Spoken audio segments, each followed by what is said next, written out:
Play, Watch, Listen is a mostly game development podcast made by mostly game developers, and it is supported entirely by Patreon. Our Patreon supporters actually got an extra 15 minutes of conversation at the start of this episode, which is largely about stop motion animation and how that works, including the movie Isle of Dogs. Supporters also get episodes early and a bunch of other content. So big thank you to our Patreon supporters for supporting this very independent show. Enjoy the episode. You know what's cooler than that, though? Way Tell me. cooler. Everyone's saying it.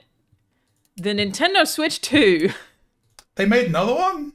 They made another one of those. Oh, or good are for them. making. Good for them. Because Yes. the first one, it did okay, but it wasn't like the most successful console. Still pretty ever, right? niche. Like, not that many people have heard of it. Yeah, like, one of those we hoped weird it kind of would take Japanese off. consoles, yeah. Sort of an outlier. No big games on it. It was tough So out what here do for you, Nintendo. what do you think of it, video game influencer Alana Pierce? What's your view? I on think it's the, awesome. yeah. I've been wanting upgrades from Nintendo for a long time, for obvious reasons, and was curious to see what third-party games would run on this. And, they show it running Elden Ring and Cyberpunk, and I'm like, great, we're there. I'm sure no small part of that is that NVIDIA chip. Like, I'm sure it has to be partly DLSS. And there are a lot of people making fun of it for still having outdated technology compared to the competitors, but I don't even think they're competitors anymore. Like, Nintendo is making something very, very different and very unique. So I think it's really cool. I'm really excited about it. Some features that I think are awesome, like they have the ability for you to play and screen share at the same time, a la Discord, including a microphone, and it seems like a plug-in USB camera. We're not sure. Well, I'm not sure. I don't know if other people know the answer to this. If you can use The USB multiple camera cameras aspect or- of it does confuse me a little bit, because a couple of the games use it as well, right? So it's kind of... Yeah, it's Separate. like an iToy type of thing. It's like an iToy thing, yeah. I think so. I don't know if they have to use it. I think they just can. Though I actually I guess Mario Party Jamboree would have to use it, but that all looks really fun. Like, it looks like cool stuff. But I use those kind of Discord features all the time because half the year I'm in a long distance relationship. So if Rahul's in Canada or whatever, and I'm here, even if I'm like downstairs just writing, he will throw whatever he's playing on the PlayStation. So I watched him play through, I think, like the entirety of Dark Souls. I've watched him play through a bunch of Yakuza games. And so we can still hear each other. Like, I can talk to him, he could talk to me through him streaming it, but it's like we're sitting in the same room. I'm just sitting there writing or editing or whatever, and I'm watching him play games. So I will actually use that feature a ton in terms of being able to play something and stream it to someone at the same time. Like, I'll probably use that. I bought my sister a Switch in Australia. I would use that with her. Like, it's something that I actually really like, and it is 6 frames a second, which, not up to date with everybody else. It's not cutting edge, no, but... But I like the feature. I think it's cool. yeah. Otherwise, before going into this, I was like, how are they going to make Mario Party better? It's Mario Kart. It's Mario Kart. Like, what are you going to, like, yes, I'll buy it. Obviously, I'll play it. But really, what are you going to do? And I did not expect them to Forza Horizon Mario Kart. And I am down. It's smart as well. It plays into their whole, it allows a non-combative element, which is great for families. You can have your kid just drive around a bit without having to worry about racing. It's a very inclusive play, which I feel like is one of the lessons they learned on Switch, was the power. What was it in Mario, the thing where a kid could get like a pickup that would just let them play without dying, like all of that stuff. I feel like Nintendo, with the Switch, they always had that in their games, but it really feels like that kind of became core to the kind of their vision of what gaming is, which I think is cool, and I think that's nice. Mario Kart Online for a kid probably sucks. Yeah. Because it is competitive, and there are a bunch of adults playing it and taking it very seriously. I take Mario Kart quite seriously, okay? I will destroy I'm not an taking you for that. 8-year-old. You're fine. Yeah. Thank you. I don't care. Cry. It's whatever. You got to learn the lessons of life somehow, child. Sometimes some fucker's gonna throw a banana peel at you, and you got to Exactly. fucking roll with it. You got to see what happens. You got to adapt fast. You got to pick yourself up and keep going. Grow up. Fucking grow up. So I feel like But it's it's good, like it's good. it's finally them considering that and finding a way to frankly solve a problem that people weren't saying they had, even though it is a problem. It's like them solving a problem we weren't asking them to solve, but I love that. It feels innovative because of that. But basically, like, making it, like you said, more accessible to more people. I could more easily play Mario Kart online with my mum now. She loves a little Mario Kart than I could have previously. Because of the rage you would get into, right? Yeah. We'd start a lot of fights because she's just coming in 12th. You bring shame to my family name. Not anymore. We're just gonna hang out and take photos. It looks really, really cute. I'm pleased for you. Yeah.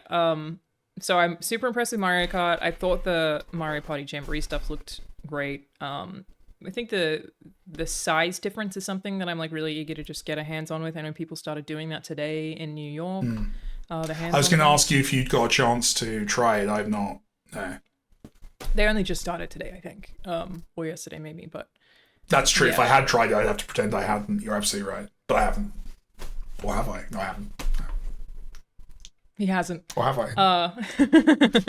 Who knows? But it looks like it's significantly bigger than the Switch, obviously, but it's not Switch deck size, which obviously people are okay with. The Switch deck is successful. I think that they were concerned with the original Switch about making it too big and making it too heavy. It's still pretty light though. Battery life cycle. It's thin as well. They've kept the I think it's exactly the same thinness. Yeah. I like that the Switch dock has a little fan in it. It's going to be really helpful. It seems like a great idea. I don't know. I'm intrigued. The mouse thing intrigues me. I'm interested to see, because I assume they got is it presumably like a little camera inside the controller? I assume it's an optical thing. I would guess. Yeah, probably. But I'm intrigued. Do you see that you can put them on their side and use them as mice? That's interesting. Like first person shooter with a mouse, that could change the world. That's amazing. Well, calm down. Will it happen? Will it catch on? I don't know. I can't see that happening. Yeah. If it's not Halo on an Xbox 360 controller, nobody will play it. So, but that also does appeal to me, especially for games like Doom, which I'll play 1,000 times over, or like a Dusk, like any of your retro shooters. I feel like probably gonna feel awesome with that, but we have to give it a try. It's one of those things I don't know how it's gonna feel without trying it. And yeah, I felt like the showcase of games was very good. Like Elden Ring, obviously super impressive. A new and exclusive FromSoft game. Crazy. Which is multiplayer, right? Yeah, which is interesting. PvPvE. I think it's 8 players, which is definitely very interesting. And someone in my Twitch while I was streaming it yesterday asked me this, and I'd be curious to see what you think. Do you think that a new FromSoft game will move units? Will it sell Switch 2s? I think it's an interesting question. I mean, that they've a few of them have sold, like Elden Ring sold well, didn't it? Like it wasn't.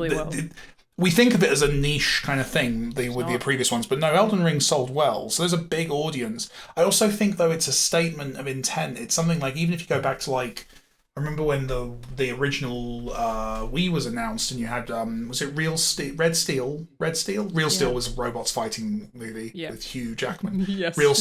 Red Steel. It's you're selling that idea of we are not just Mario, because the Mario fans are going to show up. The people who love that Nintendo energy are going to show up. But for people, and I admire Nintendo games.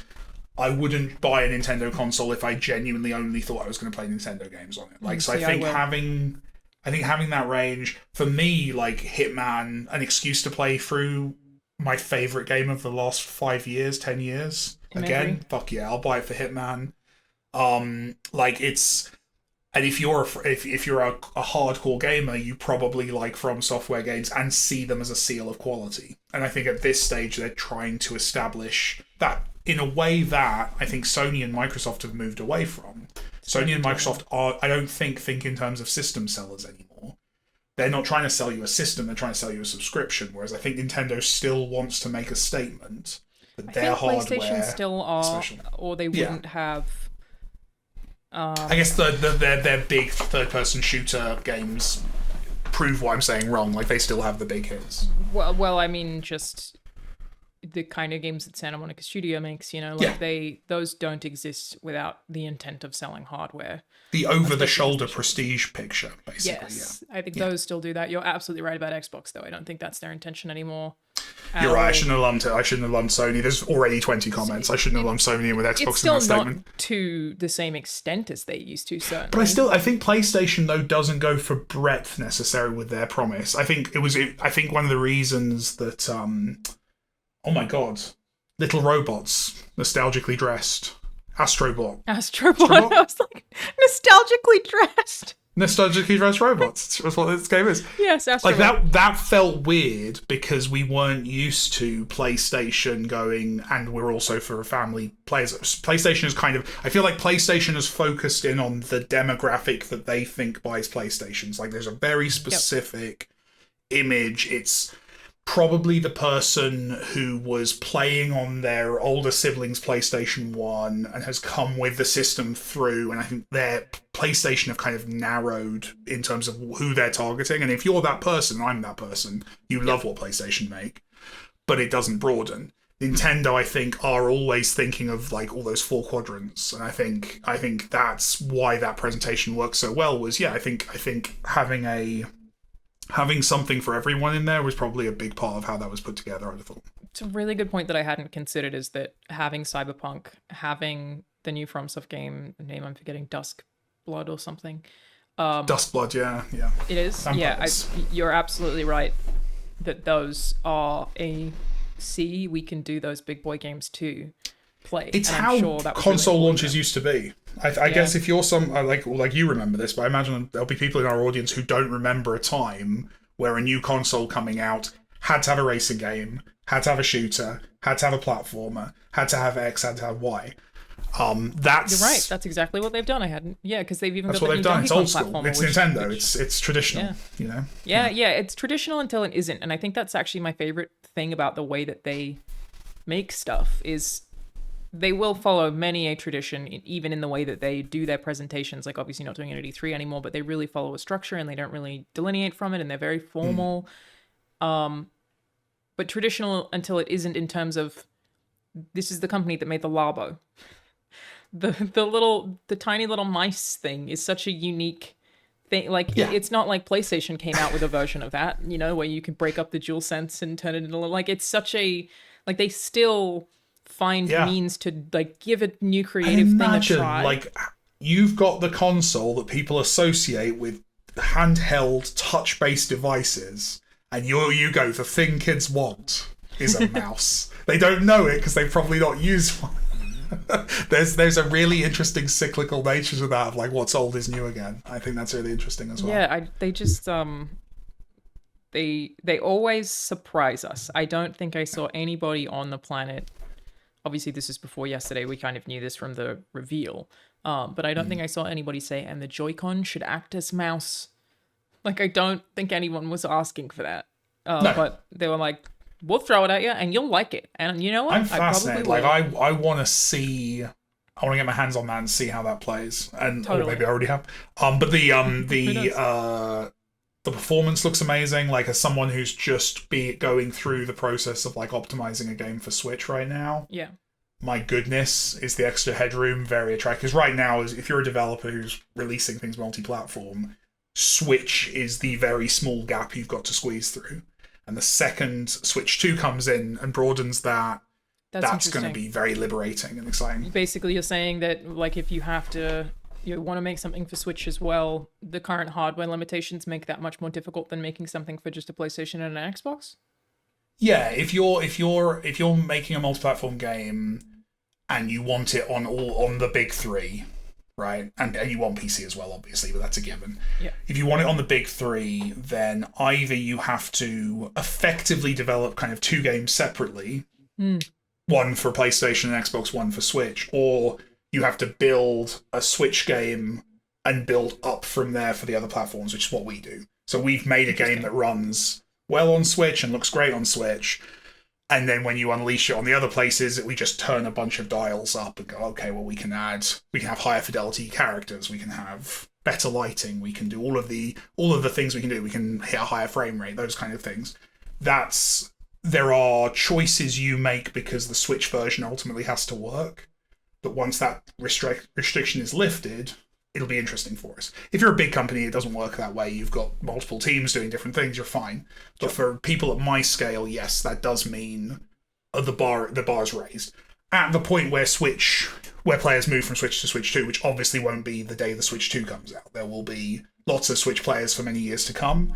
Yeah. And as with every other console upgrade, we're all going to have to make a decision about when we stop supporting the original Switch, which I don't know what that is yet. We'll see. We'll see how that plays through. But once that happens, it does give us interesting options. I mean, that'll be just based on player base, I assume, right? Like when you have enough player base, what kind of game we're making, Like there's a whole. I think I've mentioned this on the show before. That my first job was working at a company that exclusively made basically PlayStation 2 and Wii games at a point where people had PlayStation 3s, but we knew the younger sibling had been passed down a console, so we could make like children's games for the PlayStation 2 and Wii and do very well. That's interesting. Makes sense. So that used to exist as well. Now, obviously, everything's forward compatible or backwards compatible, so it's kind of like less relevant. But yeah, it still requires work, though. Like, I get the impression that PlayStation were expecting people to get rid of PS4s and jump to PS5s a lot faster than they did, and so some things probably had to change when they realized that adoption rate was not at the rate that they expected it to be, like in terms of the games that they were making PS5 exclusives and what they weren't, and that like has caused some backlash from the audience for people who bought PS5s and just want their PS5 optimized games. Like they want that purchase justified by the pretty much, which I totally get, but at the same time, you can't, as a company, you can't ice out majority of your install base, and then I'm sure it creates like this confusing loop of like, well, but if we make something that's for the new hardware, more people will buy the new hardware, and they have to probably weigh that up in a million ways. And yeah, I mean, in terms of like when Switch stops being supported, it's still very, I mean, it's sold very well. Like it has done tremendously well. I'm assuming that we are quite a way away from the Switch not being supported. The Switch 2 is also very expensive. Like it is. We're talking years, but in terms of like planning, I know there'll be other developers who are making. We're going to wait and see basically, and we'll see when that line is. I also love developing for the Switch. To be clear, like I think there's some really interesting technical limitations, but also some opportunities on the Switch and the way people play it and stuff. So there's definitely. I'm not in a rush to get away from the Switch. I like Switch, but it does point to a future when Switch 2 has taken over. Totally. Yeah. Which, I mean, depends how far away that is. We currently have no idea. And like I said, the Switch 2 is very expensive. I would say it is launching high, right? Compared to what was the USD? Do you remember what the Switch was? I think the original Switch was $350. How much? Yeah, it feels Switch? Crossing that $400 line is interesting, but I guess $299. Yeah, and it's $450. That's a big jump. Well, yeah, even the $299. I was also saying this on stream yesterday. When I was at IGN, the Switch came out, and I got in a bunch of shit for saying that I wasn't going to buy one. It's because I couldn't afford it. $299 was too much for me. With also a small amount of games. Obviously, I was living in San Francisco and I wasn't making very much money, so I didn't have a Switch until like the Christmas after it came out because I went back to Australia. I traded in like 50 games. And then my mum spent the extra, I don't know, $50 or whatever to get it for me as a Christmas present. So if, like, I had a regular job. I was a probably pretty average, maybe slightly lesser because I lived in such an expensive city, but average American. And $450 is a lot of money for someone in that position. Like, that is... Yeah.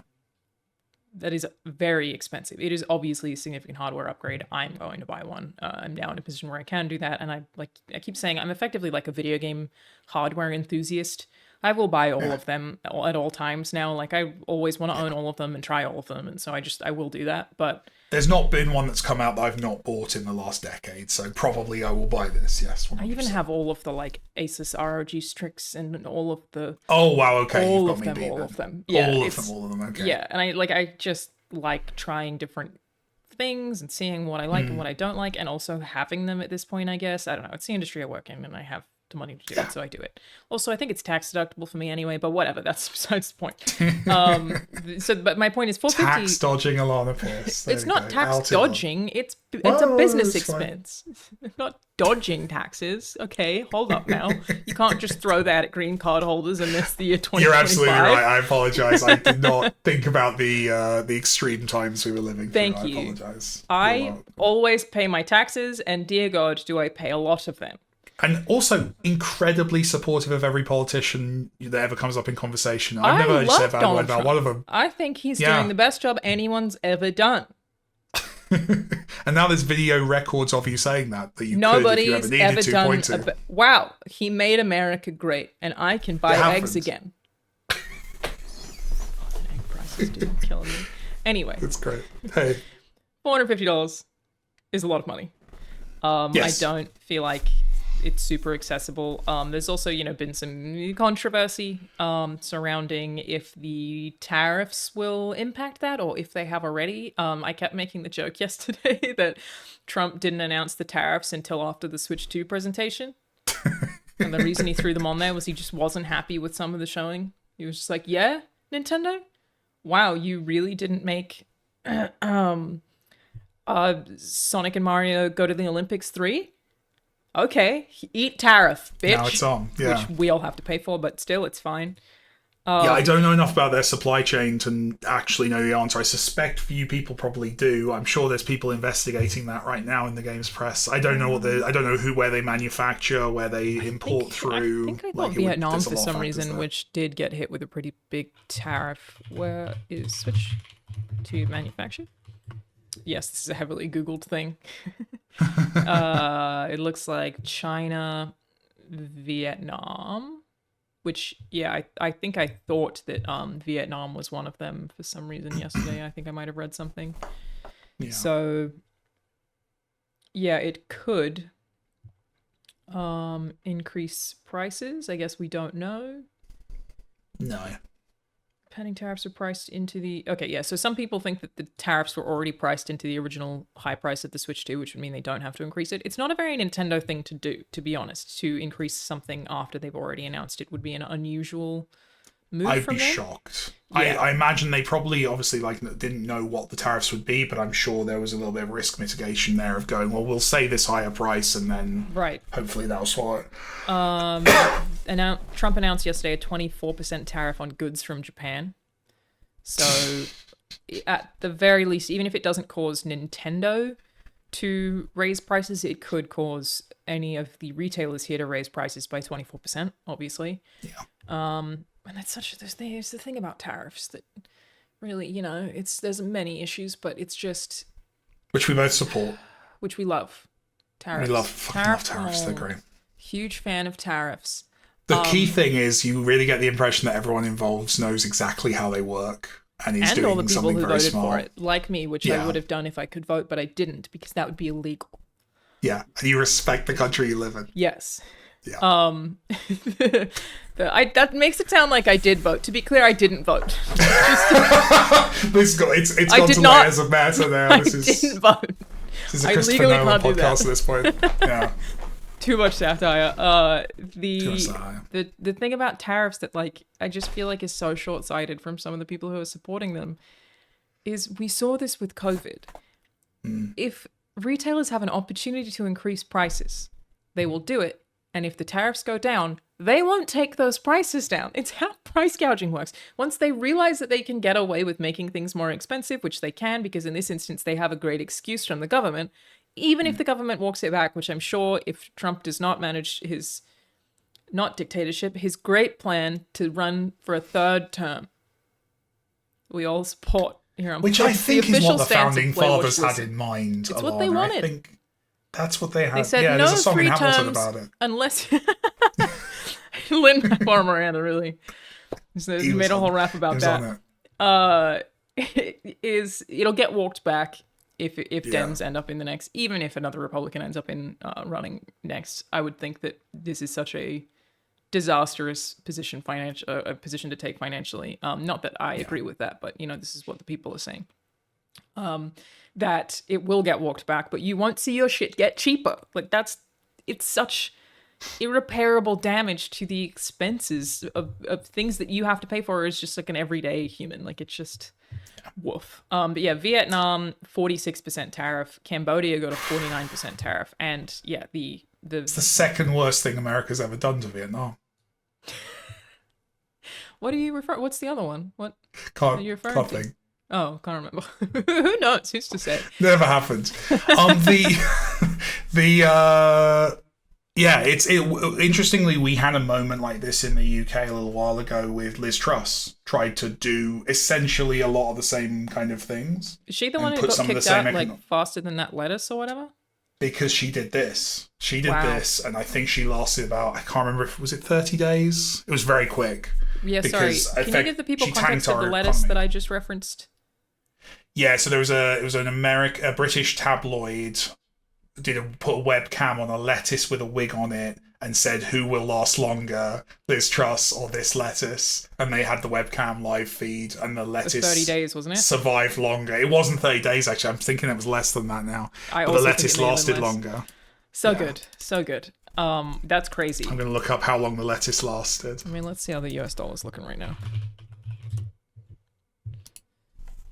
The euro and yen have surged versus dollar as investors are grappling with tariff aftermath. So, yeah, it's not looking great. US dollar is sunk. 49 days. There you go. She did. Hey, she did it. It was used as a marketing strategy by Tesco, which is a supermarket in the UK, who put up a sign saying a lettuce purchased here in September lasted longer than Prime Minister Liz Truss, brackets 49 days. There you go. As a way of advertising the quality of their lettuces. That's incredible. Amazing. I love that. Damn, the US dollar has fallen by 0.30% in the last 24 hours. Yeah, it's not looking great out here. So, there goes all my money. Really appreciate that. I appreciate that. This is what I wanted, actually. Thank you so much. And what dwindling money you have, you're going to spend on a Nintendo Switch too. Yeah, maybe I can't afford a Nintendo Switch anymore. I mean, that does mean in real terms a Nintendo Switch has increased in cost by 0.30%. 0.30%. It's like $100, $150 in the last 24 hours. Well, it's point, so it's not quite that high, but we could get there. Oh, it was points. Okay. Yeah, it's not quite that much just yet. Oh my god, if it had been 30%, I think they may have murdered there would him. be people burning cars on the streets. Yeah, no, absolutely. Yeah. Everyone loses 30% of their money overnight. It's been a long day, Alana. Come on. I get it. I also didn't emphasize the point quite as much as I should have. I apologize, Donald Trump.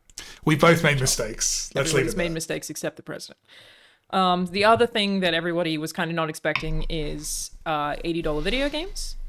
They are 80 or 90 seemingly, and I think that's a really interesting one because everybody was expecting Grand Theft Auto to be the one. I was going to say they saved Rockstar a bad news day, unless Rockstar goes even higher, which is possible. Might, but it doesn't surprise me that Nintendo were like, we don't need to wait for them because like the vibe. Nintendo are not shy about pricing. They never have been. They don't do discounts. They don't do price drops. They take a similar approach to like Apple, where they say, "No, our stuff is worth how much our thing is worth." And I think that they are correct in that people will still buy their stuff at this price. I do think Nintendo make, we're talking about first party Nintendo, incredibly high quality video games. Totally. Outside of some frame rate drops, I don't even remember the last time I saw a single bug in a Nintendo game. Also, their optimization. I mean, they're such small file sizes. Like, this is not me saying that I'm trying to justify the price jump to $80, to be clear. But I can understand why they have that much faith in their product. And I do think a lot of people will still buy them regardless. Because the Nintendo games are such a unique type of game. They do provide an experience almost nobody else does at a quality that is like pretty rarely seen. Like, they really know how to make them.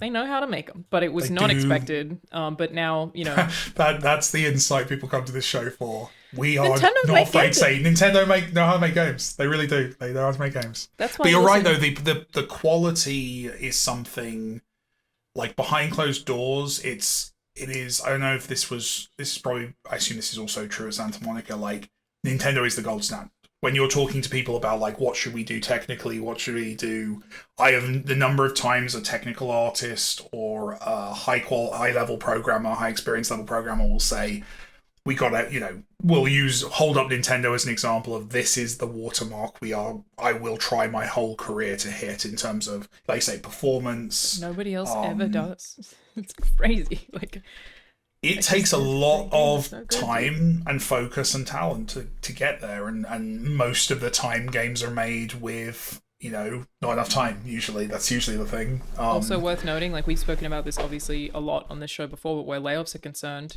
Nintendo don't really do them. Like, they really retain staff. All that institutional knowledge just kind of boiling away. They're not firing people who've worked for them for 20 years. A lot of people stay for a very long time. Like, you know, they announced a game being directed by Sakurai yesterday. Obviously, Miyamoto, like, people really stay there their whole lives because they're treated well. They're not laid off. There was the and not famous the story. people who are not the household names as well. Like when I've met with Nintendo, it's really obvious that it almost feels like having a meeting with like a family business. They all have known each other for a long time. Yeah. They have the culture that they're all kind of integrated with each other. It's very clear that Nintendo is, it's working at a different rhythm and pace than the rest of the industry, and I love them for it. It's great. The only layoff news that we have. I remember Iwata had to do something, and he took a pay cut. He did a big thing about instead of doing layoffs, he like cut his own bonus or something like that. Like Oscar Water. I remember him. Oscar Water. So the Nintendo of America laid off 120 people last year, but it was all Nintendo of America contractors, and I remember it. They also created new full-time positions as part of that, but I remember it being something really specific to. I think it was like communications, if I remember correctly. I'm so sorry to the people who got laid off. There's no company around that's never done anything like that, so like we can't, I wouldn't judge, but yeah, it's there's definitely a longevity to careers at Nintendo. That's basically undeniably true. They're not immune from layoffs or from the current situation that the industry is in. But a lot of people who work at Nintendo have been working there since the 90s. And, again, as we said on the show before, when you lay people off, you lose a lot of that expertise that leads to those polished, shiny games. They've been working together as teams collaboratively for that many years, and they have that much experience for that many years. Like, it is not worth understating. Totally. Keeping talent around actually works out pretty well for the consumer. It's almost like video games are made by people. I heard AI does that now. Apparently so, yeah. That's what I've been hearing. Yeah. I hate it here. I hate everything that's happening. I'm going to send you an image that'll make you much happier. It's in the chat. It's the lettuce. It's the lettuce. Oh, incredibly. Alana will put it into the video at this point, but yes, the lettuce. You can see it. I got it up. That's the moment of celebration where the lettuce won the fight, I think. Amazing. Wow. Yeah, I'll have to do a comparison of that to see how was it tariffs that Liz Truss, literally tariffs that she tried to implement? I'd have to remind myself it was, I don't think it was technically the exact same thing, but it was a lot of the same kind of impact, economic thrill, like theory of behaving very aggressively as a country, basically, and trying to assert yourself economically in a way that actually is very, because you have basically like left-wing economists and right-wing economists. Like people treat economics like it's like an absolute science. It's absolutely not. It is a set of theories ultimately. And yeah, the Liz Truss thing I remember was her pulling a lot of the most far right without, it's economics, but the furthest to the right rather than far right, probably is too strong a word for it, kind of policy, and trying that, and of course it fell on its arse. Yeah. And my understanding is that there are people kind of linking the two, but I'm not an economist, so I'm not going to try and wade into that. But yeah, it's totally. It's why we'll see I how bristle. it goes. We'll see how it goes. Be fine. Hey, he's doing his best. He sure is. Hey, when we're crossing that border, we're big fans. Huge fans, which I have to do all the time. Huge fan. So yeah, the pricing of games. So basically, it was a wonderful presentation. The Switch 2 presentation I thought was fantastic, top to bottom. I thought it was really well paced. There was tons of stuff that I wanted to see, like great announcements. I like the hardware. Like I felt really, really positively about it. I would say one of my favorite of these kinds of presentations that I've seen in years. Loved it. Soured by the news that they did not have in the presentation was obviously the price. I get it. But the $70 or $80 games was a much more confusing thing. So it is. It's kind of confusing. So the Mario Kart costs $80 when you buy it on its own, which is $30 more than if you buy it in the bundle with the console, which is pretty standard. $20 more than a usual Switch game. But it's something like digital games are $70. So that's caused a little bit of controversy in the UK because, like, the major video game retailer here has basically said Nintendo's going to put us out of business if they're because up until this point there has been an understanding between hardware companies and retail stores that's why games cost so much on digital on console, because there's actually agreements in place that they won't undercut during the release of a game the retail version. At least I don't know if that's true outside the UK. In the UK, I can't. It is always going to be more expensive for me to buy a digital copy of a PlayStation 5 game at launch than to walk down to the shop and buy it there. Is that true in America? I think so. Yeah. Yeah. So that's a shift. Digitally, so. Nintendo just changed that, and that's scared the shit out of like UK retailers, which, have been dwindling for a while anyway, I imagine. Exactly. Yeah. No, I'm not like it is. Yeah, it is what it is. But yeah, it's an interesting shift, and if Nintendo do it, then everyone else will follow, I assume, and that will absolutely ultimately lead to cheaper digital games, which I'm into as a digital game consumer, but. Yeah, I mean, there's I buy my games digitally in no small part because I used to be a huge video game collector, like I said, and then I went home and traded them a bunch so I could get a Switch.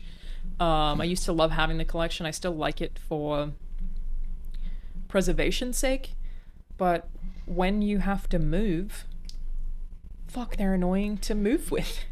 Yeah. And it's like, I think that maybe I would rebuild, probably especially my library of 64 games. I still have maybe 20 of those that I just carry with me everywhere. I still have my Nintendo 64, but I would build up a few of them of like classics that I really, really love. And I've been doing this more recently as I now just buy whatever my favorite game every year is. I will buy on, if it's available, on PlayStation, Xbox, and PC, it's like hard copy. I don't really know why I do it. It's like still stacks up as me buying 3 a year, but that's all I'll do really because it's just, they take up so much space. They are tough to travel with.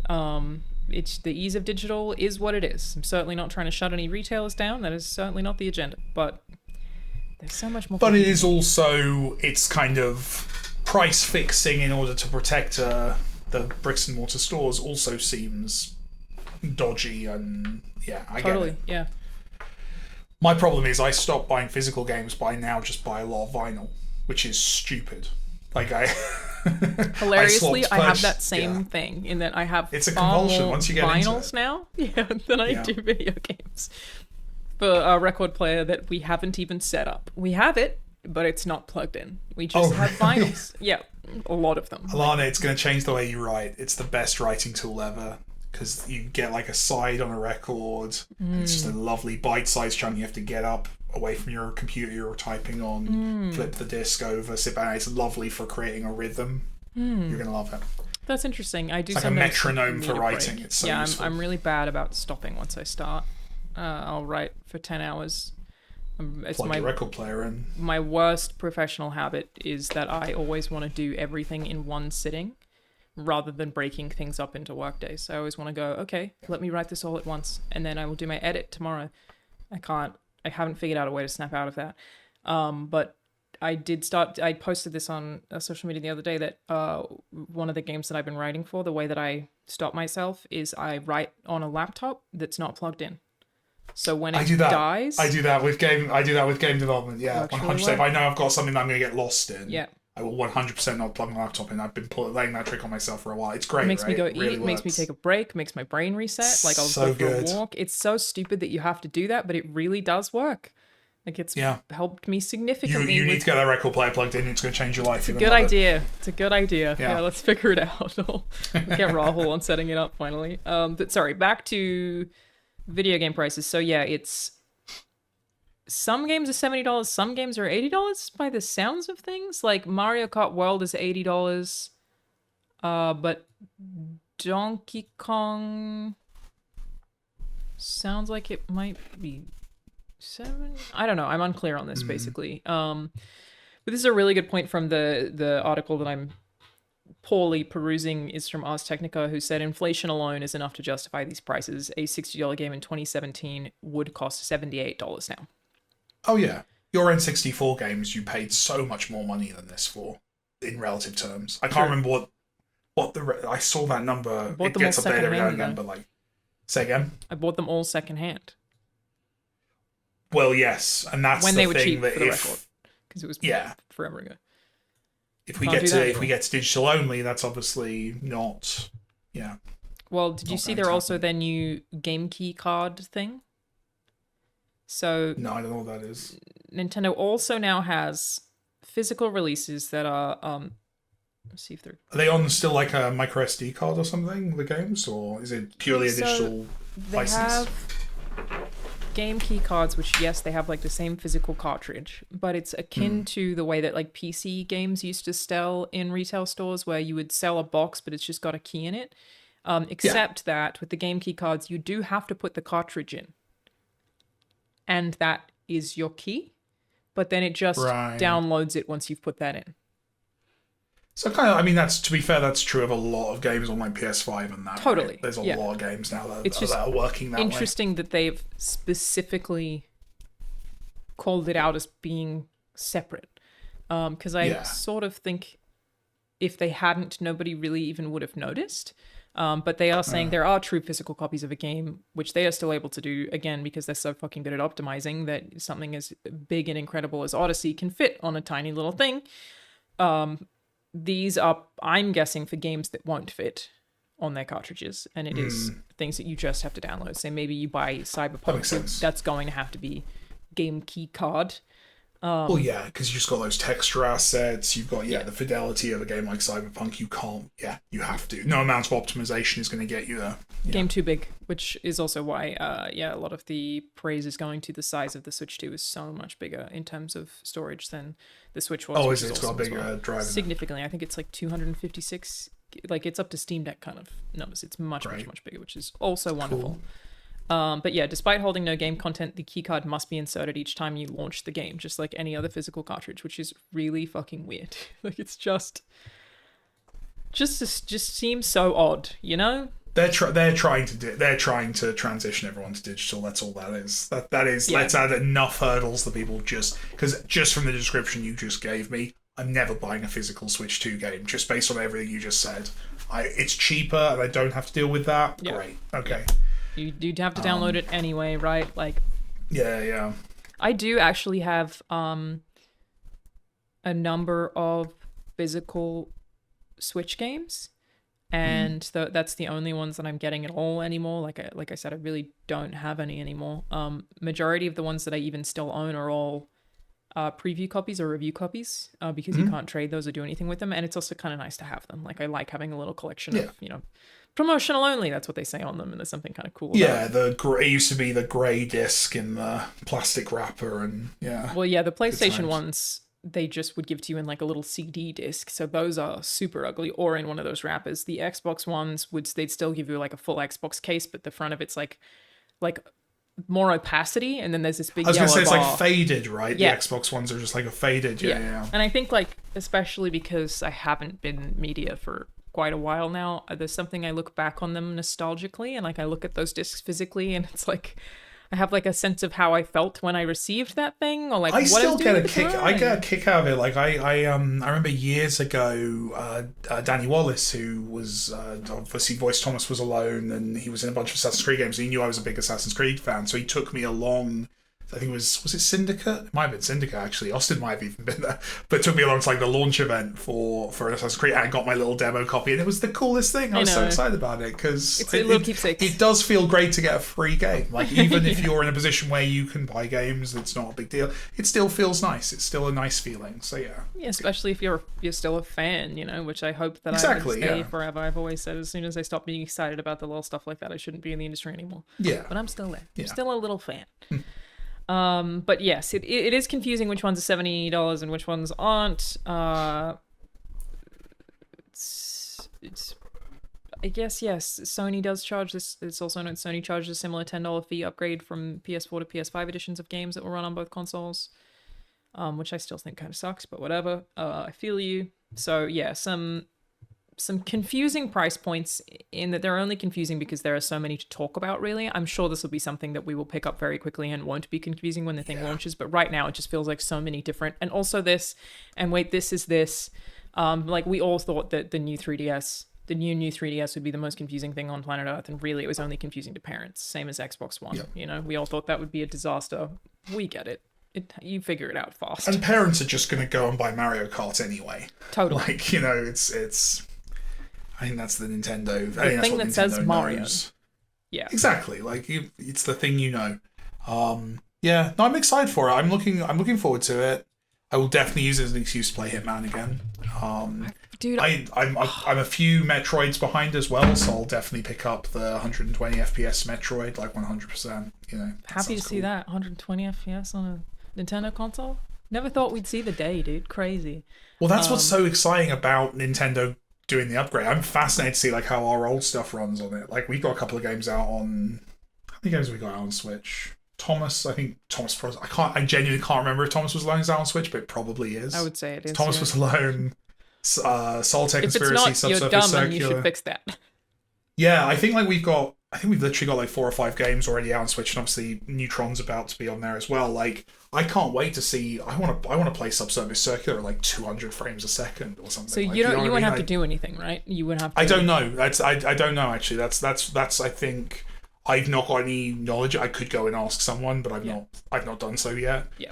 I would hope that they can run more performantly. We'll see. I don't know. It might be something we have to do. I don't know. I don't have any inside information, but I'd love that. But even if it was something we had to do, in theory, that's not crazy hard. Wouldn't be too hard to do. Yeah. Theory. There was a list of games on their website that would not be compatible with Switch 2. Obviously, Labo was one of them.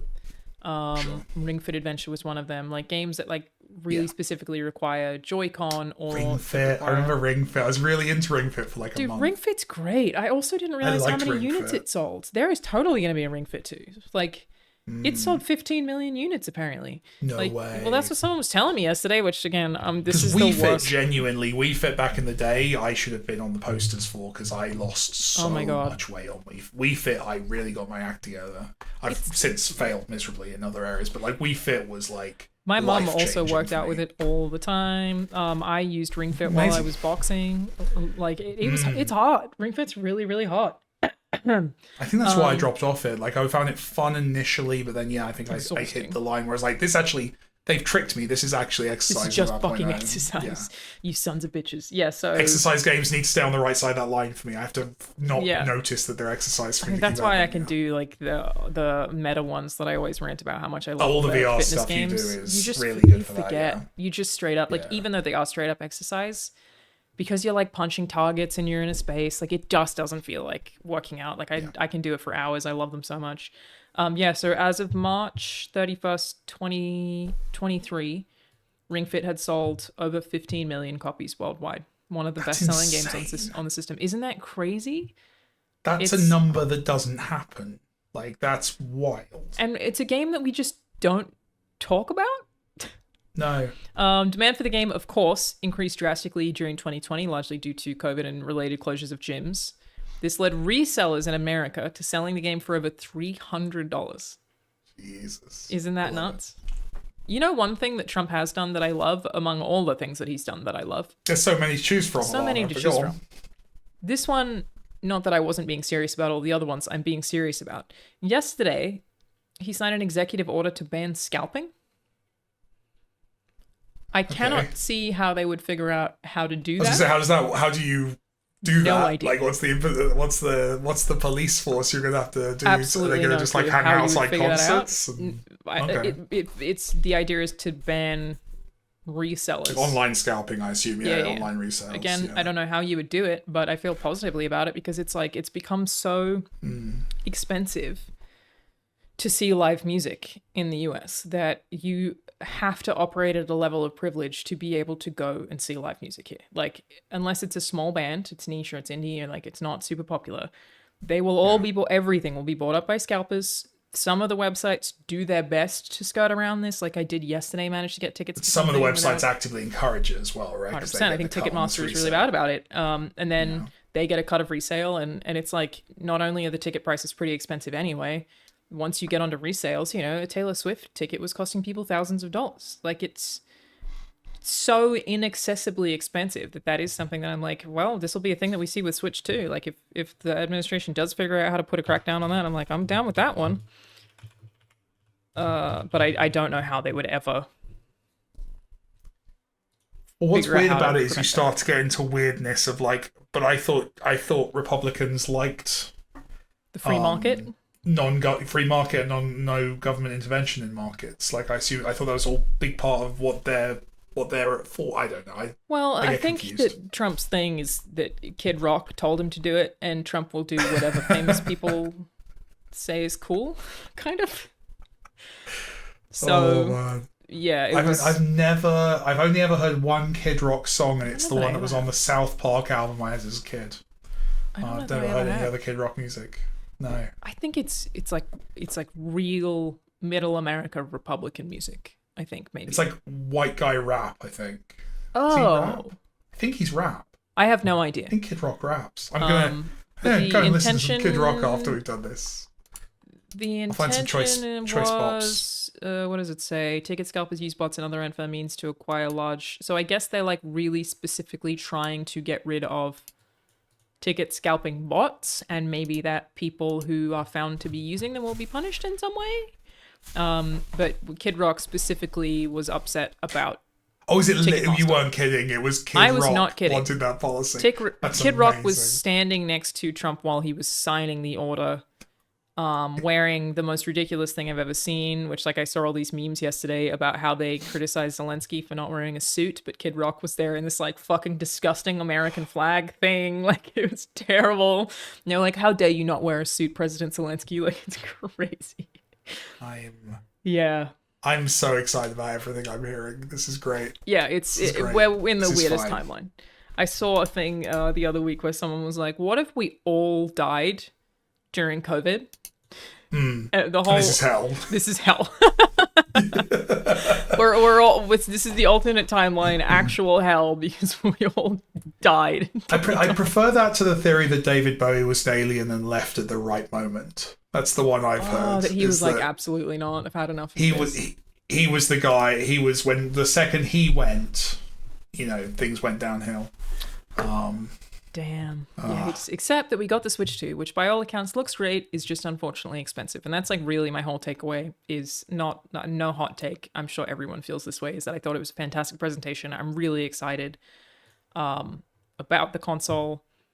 It is unfortunately really pricey, and some of the communication is a little bit confusing when that's concerned. But obviously I've not read any of the hands-on impressions yet, so waiting for more of those. But initial impressions, I'm pretty excited about it. And to your point, which is always the thing that we talk about, that I had just, for some reason, my brain had only really thought about Nintendo exclusive games, is like this does open up potential for developers who are making multi-platform games where potentially you don't have to be beholden to the current, obviously, outdated, I guess, hardware of Switch. I don't think it's controversial to say it's the most limited of the current gen platforms, obviously. Limited is a good way to put it, that's that is what it is. But it's exciting to see that barrier lift a little bit. Everyone else can be, boosted, and it will be able to make games across the board that are I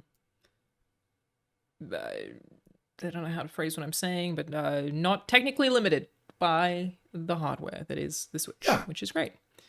The race is on. The race is on to get games onto it, and hopefully it'll be a nice, successful way for the industry. We'll see. Yeah, looking forward to it. Comes out on June 5th, I believe. They did a really cool pre-order thing where if you have a Nintendo online account and you have at least 50 hours played on that account, that you can go through Nintendo to buy one directly, which I think is awesome. That is their way of getting around scalpers, which is great. I'm sure that applies to many people who would watch this show. Rahul and I are both going to try and do it that way. But obviously you'll also be able to get it through your retailers, your Amazons and all that stuff too. So good stuff. That looks cool. I'm excited. I'm hyped. I'll be buying one. I'm excited to play it. Me too. We can play remotely with our weird little webcams, and you can even have someone blend something in the background, and I'll still be able to speak through a microphone. Give the people what they want. This will change the world. No, I'm excited. I think it's a cool thing. I think it's very brave of them to release it 12 days before my game comes out. I hope we don't steal too much of the limelight from them. Yeah, that's that's nice of you to consider that. It's I just want them to do well, you know what I mean? I don't want to get in their way. So hopefully we won't eat into their sales too much. People waiting, like, do I want to get a Switch? Do I want to wait for Tron Catalyst? I don't know. Like, where should I put my money? Yeah. What would you tell the people watching this show to do? To wait for Tron Catalyst, because it's the most important thing. Also, I've sort of like wishlist it, I guess. I can't remember what wishlisting's called on the different platforms. But yeah. Actually, I gotta get the plugs in. This is gonna be me now for the next couple of months. Endless plugs. You're welcome to do it. Yeah, and obviously as soon as you're allowed to talk about more about the game, we can have a whole episode about it. That would be sweet. Yeah, we're just finishing it off. It's exciting. Cool. Looking forward to it. Which is cool. I'm pleased by that. Sorry, when does that come out? What's it called and what platforms is it on, Mike? Just asking for my own personal curiosity. Well, for the TSA agents who are watching this video right now, let's say Xbox, PlayStation, and Switch One on June 17th. Tron Catalyst. I think it's June 17th, or is it June 18th? I'm gonna just quickly double check that. You got the release date of his own game. Do you have to Google I don't need to know the release date. I need to know the gold date. That's the one That's so funny. It's the one that matters to me. Apparently it's June 17th. Yes, it's coming out June 17th. So. Exciting, and people can like it, subscribe, wishlist, whatever. I'll leave a link in the description if anyone would like to wishlist. Thank you, Alana. You're doing God's work. I appreciate it. Anytime. That is it from us this week. Sorry that we didn't have an episode a couple of weeks ago. I was traveling. Everybody's traveling. And also wanted to note Austin's not here today because he too is traveling. But we were going to record earlier in the week. What am I doing? Just want to make sure I get the name right. But we wanted to note that the composer of Cult of the Lamb, known as Riverboy or Nariana Johnson, passed away. Yeah. I have had a conversation with him on Twitter before because I told him how much I loved his music, and it is such a huge bummer. Obviously really sad. Yeah, I hate this. He's still following me on Twitter. Always makes you sad when that happens, you know what I mean? Yeah. But yeah, very, very sad, very sudden thing that happened that it doesn't seem like there's a lot of industry news about, but Austin was the one who told us, and yeah, just... Yeah, if you're listening and you're a journalist, write up a little obituary. Yeah. Let the guy's passing be marked. That music is that was so an amazing piece of work and amazing work previous as well. So good. And by all accounts, from the times that I've spoken to him, a really nice guy. So, yeah, Austin didn't want to record on an earlier day because the news had just come out and he was bummed, rightfully so. Incredible soundtrack, that game. So, yeah, a very sad note to end on, but one that is always worth mentioning, that the industry lost someone very, very, very cool who's made some really beautiful work. That is Nariana Johnson, Australian composer of Cult of the Lamb is how you may know him, unfortunately passed away.